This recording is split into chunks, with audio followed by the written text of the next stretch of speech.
Gusto nyo ba mag-improve ang katawan nyo?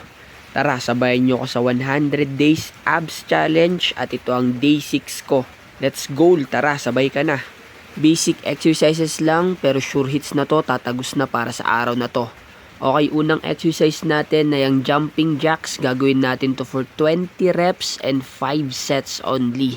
Basic na basic lang to. Hanap na kayo ng konting space lang at good to go na.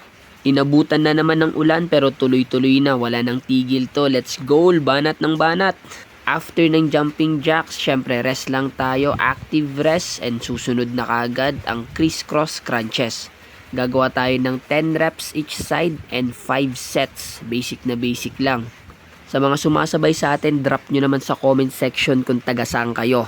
Let's go! Day 6 na tayo. Banat ng banat to.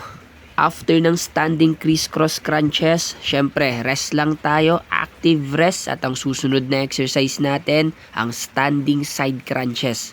Gagawa ulit tayo ng 10 reps at 5 sets. Always control lang yung movement at check nyo lagi yung balance nyo. Engage your core para solid na solid yung pagka-execute ng exercise na to. At di kayo masyadong nalalaglag-laglag.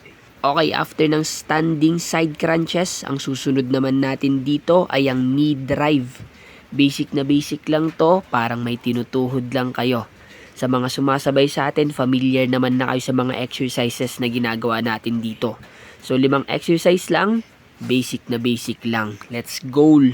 Itong exercise natin, gagawin natin to ng 100 days. So challenge kasi siya. Okay?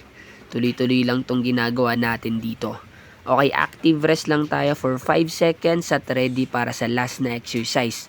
So, ang last exercise natin ay ang high knees. Gagawin natin to for 20 seconds and 5 sets. Okay? Yun na yung kabuuan ng routine natin.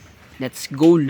Sa mga solid dyan, make sure naka-follow kayo for more workout videos at masubaybayan nyo yung journey na to. Ano pang hinihintay mo? Tara, sumabay ka na!